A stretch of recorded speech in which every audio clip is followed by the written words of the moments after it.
In the heart of Salt Lake City's sprawling cemetery, there lies a weathered tombstone, often overlooked amidst the more grandiose monuments. This unassuming grave marker belongs to Lilian E. Gray, who passed away in the 1950s at the ripe age of 77. Most visitors paid no mind, merely glancing at the dates etched into the stone before moving along. However, those who take a closer look are struck by a chilling detail that sets it apart from all the others: the inscription "Victim of the Beast 666. The legend of Lilian E. Gray has circulated in hushed whispers for decades. According to local lore, Lilian was a quiet, reclusive woman who lived in a small, dilapidated house at the edge of the city. She was known for her kindness, often helping those in need, but there was always something unsettling about her. Neighbors recalled strange occurrences around her home: flickering lights in the dead of night, eerie whispers carried by the wind, and shadows that seemed to move on their own. One autumn evening, a group of curious teenagers dared each other to spend the night in the cemetery. With flashlights and sleeping bags, they ventured into the dark, their laughter echoing off the gravestones. As the night wore on, they settled near Lilian's tombstone, drawn to its ominous inscription, "Victim of the Beast 666. One of them read aloud, his voice trembling. "What do you think it means?" "Probably just a joke," another replied, though her voice lacked conviction. As midnight approached, a thick fog began to roll in, and the air grew bitterly cold. The teenagers huddled together, their bravado waning.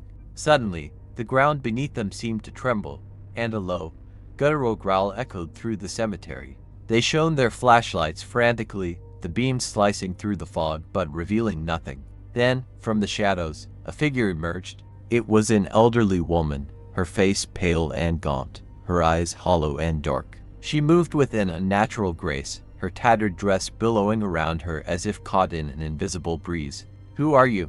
one of the teenagers demanded, his voice cracking. The woman did not respond. Instead, she raised a bony finger and pointed directly at Lilian's tombstone. The inscription seemed to glow with an otherworldly light, and the temperature plummeted further, their breaths forming icy clouds in the air. Terrified, the teenagers scrambled to their feet, ready to flee.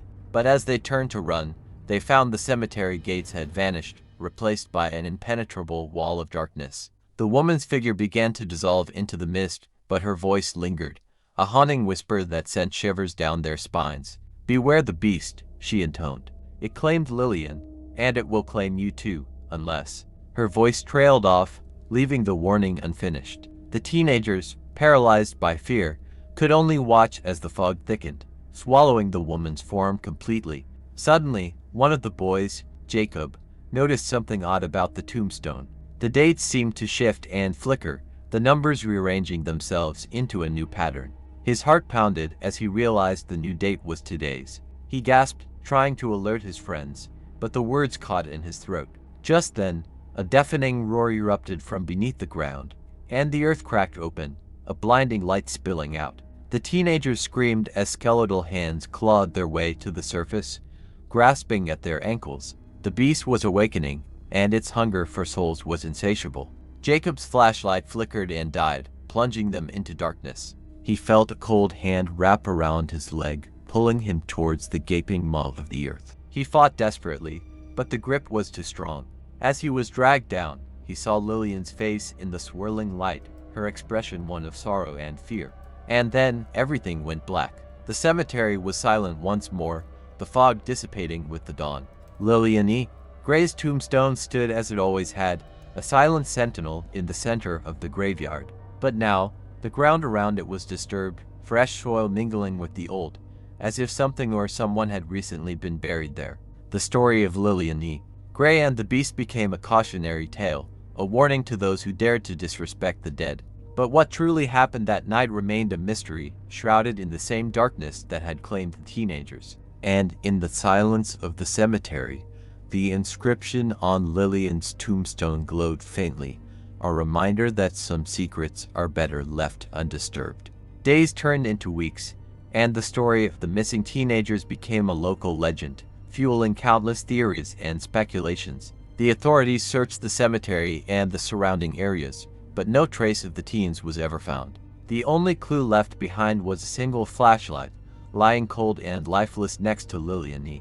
Gray's tombstone. Among the townspeople, one person was particularly haunted by the events. Sarah, a local historian with a deep fascination for the paranormal, couldn't shake the feeling that there was more to the story. She had always been drawn to the unexplained and the mysterious, and the case of Lilian Gray was no exception. Determined to uncover the truth, Sarah began to delve into Lilian's past. She pored over old newspaper clippings, interviewed elderly residents, and combed through archives. Slowly, a picture began to form. Lilian had been a healer, known for her herbal remedies and uncanny ability to cure ailments that baffled doctors. But as Sarah dug deeper, she found darker whispers, rumors of forbidden rituals, late-night gatherings in the woods, and a pact with something sinister. One evening, as Sarah was going through yet another stack of brittle, yellowed papers, she came across a journal entry written by Lilian herself. The handwriting was shaky and frantic, the words barely legible. The entry spoke of a mysterious visitor who had come to her one stormy night, offering power and knowledge beyond her wildest dreams. All she had to do was accept his mark, the mark of the beast. Sarah's heart pounded as she read the final, chilling lines. I was a fool to believe his promises. The beast demands a terrible price, one that I cannot pay. He will come for me, and when he does, I fear it will not end with me. Beware, for the beast's hunger is eternal, and his reach is long. Determined to find out more, Sarah visited the cemetery under the cover of darkness, armed with only a flashlight and her resolve. As she approached Lilian's grave, the air grew colder, and an eerie silence enveloped her. She knelt beside the tombstone, running her fingers over the inscription, Victim of the Beast 666. Suddenly, the ground beneath her began to tremble, and a low growl resonated from the depths. Sarah scrambled back, her flashlight beam darting around frantically. To her horror, she saw shadows twisting and contorting, forming into grotesque shapes that seemed to claw at the air. A voice, deep and guttural, echoed through the cemetery. You seek the truth, historian. The truth will cost you dearly. Sarah felt an icy hand grip her shoulder, pulling her backward. She turned to see the same ghostly figure the teenagers had described Lilian, her eyes filled with a sorrow that transcended death. You must leave, Lilian whispered urgently. The beast is awakening. It will consume you as it did me, as it did them. But how do I stop it? Sarah pleaded, her voice shaking. There must be a way. Lilian's form began to fade, her voice growing faint. The journal. Find the journal. It holds the key. But beware, for the beast is always watching. With that, Lilian disappeared, leaving Sarah alone in the darkness. Trembling, she made her way back to her car, clutching the flashlight like a lifeline. She knew what she had to do next, find Lilian's journal and uncover the secrets it held. Back in her small apartment, Sarah spread out her notes and began piecing together the clues. Days turned into nights as she pored over every scrap of information she had gathered. She discovered that Lilian had hidden the journal in her old house, now abandoned and decrepit, on the outskirts of the city. Determined to end the beast's reign of terror, Sarah ventured to the abandoned house. The air was thick with the scent of decay, and the floorboards creaked under her weight. As she searched the dusty rooms, she felt a constant, malevolent presence watching her every move. In a hidden compartment beneath the floorboards of Lilian's bedroom, Sarah finally found the journal, its leather cover cracked with age. Her hands shook as she opened it, revealing page after page of cryptic notes, symbols, and incantations. One passage, in particular, caught her eye, detailing a ritual to bind the beast and banish it forever. But as Sarah read the final instructions, a cold wind swept through the room, extinguishing her flashlight. The darkness closed in around her, and the growl of the beast echoed from the shadows. The air grew thick with malice as Sarah realized she wasn't alone. The beast was here, its eyes gleaming with a hunger that had spanned centuries. Sarah's heart pounded in her chest as she clutched the journal tightly, knowing that her only hope lay in performing the ritual before it was too late. In the oppressive silence, she began to chant the incantation, her voice trembling but resolute. The shadows around her writhed and twisted, forming into the monstrous figure of the beast. Its eyes burned with an unholy fire as it advanced toward her, each step resonating with an ominous finality. Sarah's voice wavered, but she continued the chant, her determination fueled by the memories of those who had fallen victim to the beast. As the final words left her lips, a blinding light erupted from the journal, engulfing the room and the beast in a searing brilliance. The light faded, and the room fell silent. Sarah opened her eyes to find herself alone, the journal lying closed in her lap. The presence was gone, and the air felt lighter, as if a great weight had been lifted. But as she stood up, she noticed something chilling. An inscription had appeared on the last page of the journal, written in a hand that was not her own. The beast is never truly banished. It lies in wait, and its hunger is eternal. Sarah's relief turned to dread as she realized the fight was far from over. The beast had been driven back, but its influence lingered, waiting for the next moment of weakness to strike. She knew now that her journey was just beginning, and the true battle against the darkness was yet to come. Determined, she packed the journal and prepared to leave, vowing to uncover the full extent of the beast's power and find a way to end its reign of terror once and for all. As she stepped out into the dawn, the first rays of sunlight pierced the horizon, a glimmer of hope in the face of an uncertain future. And in the silent cemetery, the inscription on Lilian Gray's tombstone remained, a stark reminder of the darkness that lay hidden beneath the surface, waiting for its chance to rise again. The dawn light bathed Sarah's weary face as she walked away from the abandoned house, Lilian's journal clutched tightly in her hands. She knew the battle was far from over, and the cryptic message in the journal's final pages weighed heavily on her mind. Determined to uncover more, she headed home to begin her research anew. Weeks passed, and Sarah's apartment became a labyrinth of notes, ancient texts, and photographs. She immersed herself in the world of the occult, seeking any information on how to permanently banish the beast. Her search led her to a network of like-minded individuals, scholars, and enthusiasts who shared her passion for uncovering the truth behind supernatural occurrences. Among her new contacts was Dr. Adrian Morris, a professor of ancient religions at the local university. He was intrigued by Sarah's findings and offered to help decipher some of the more obscure passages in Lilian's journal. One evening, as they pored over the cryptic symbols and fragmented incantations, Adrian paused, his finger tracing a particularly intricate symbol. "This," he said, "is a sigil used in an ancient ritual meant to bind entities to specific locations. If Lilian used this, it might explain why the beast is tied to Salt Lake City." Sarah's eyes widened. "So, if we can find where she performed the original ritual, we might be able to reverse it." Adrian nodded slowly. "In theory, yes, but we need to find the exact location and perform a counter-ritual. This will be dangerous. The beast won't give up its hold easily."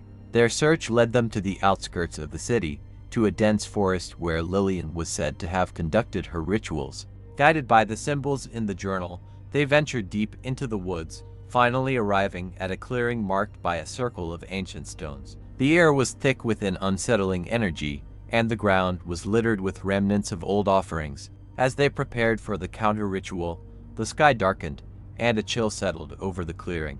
Sarah began to chant the incantation, her voice steady despite the fear gnawing at her.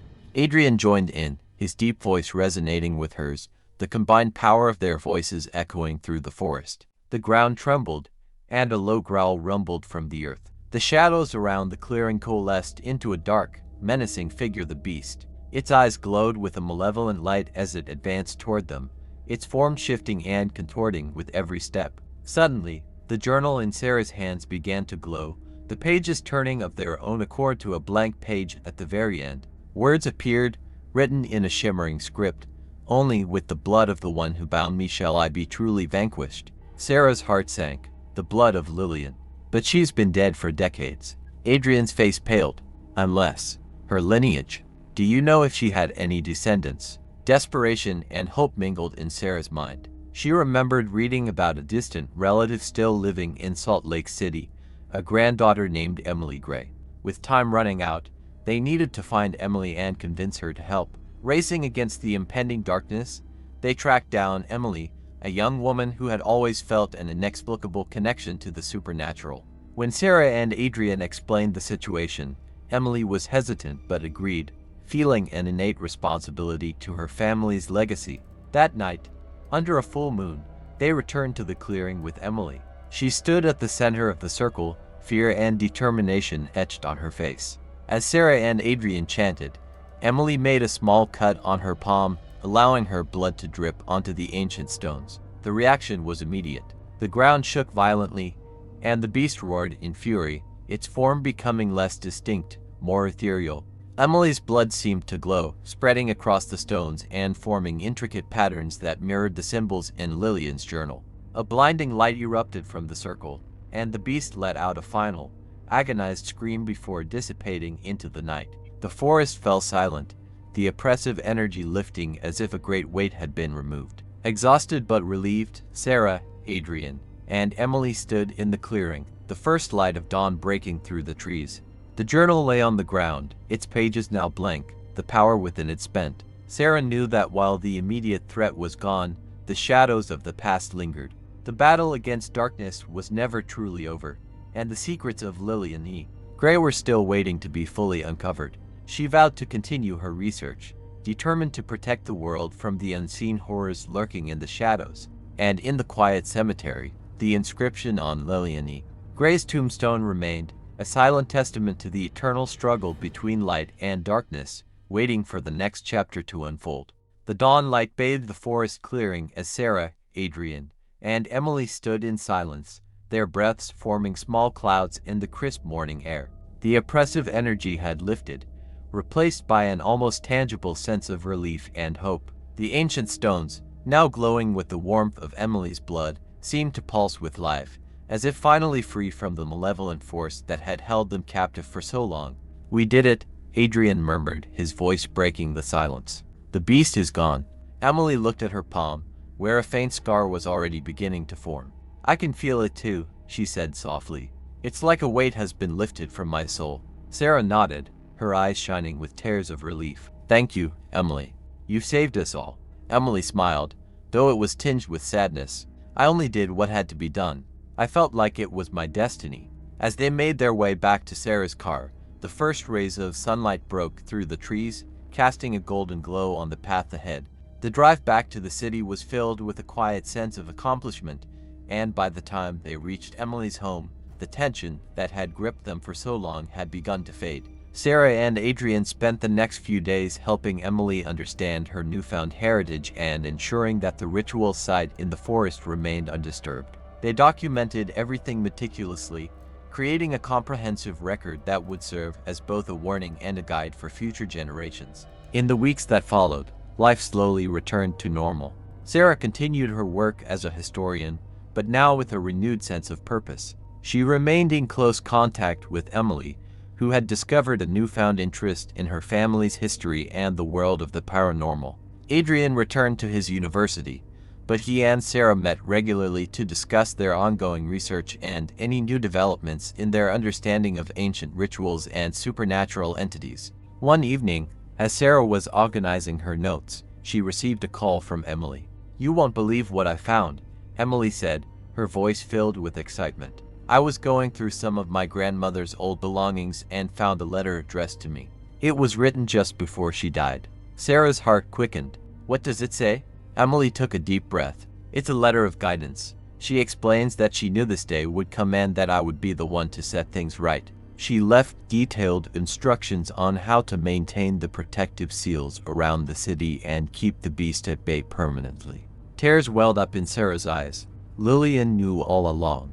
She was guiding us. With Emily's newfound knowledge and Lilian's guidance, they strengthened the protective seals around Salt Lake City. Together, they held a small ceremony at Lilian's grave, honoring her memory and the sacrifice she had made to protect future generations. As they stood by her tombstone, the inscription "Victim of the Beast 666" seemed to take on a new meaning, a reminder of the triumph over darkness and the enduring power of courage and sacrifice. Years passed, and the story of Lilian E. Gray and the Beast became a local legend, a tale of bravery and resilience that was passed down through generations. Sarah, Emily, and Adrian continued their work, dedicating their lives to uncovering the mysteries of the past and ensuring that the darkness remained at bay. The cemetery in Salt Lake City remained a place of peace, the shadows of the past finally laid to rest. And while the world was filled with countless other mysteries and dangers, the bond forged between Sarah, Emily, and Adrian served as a beacon of hope and a reminder that even in the face of unimaginable darkness, there is always a way to find the light. And in the silent cemetery, Lilian Gray's tombstone stood as a testament not to the beast that had once tormented her, but to the strength and resilience of those who refused to let darkness prevail. The inscription now served as a symbol of victory, a promise that no matter how deep the shadows, the light would always find a way to shine through.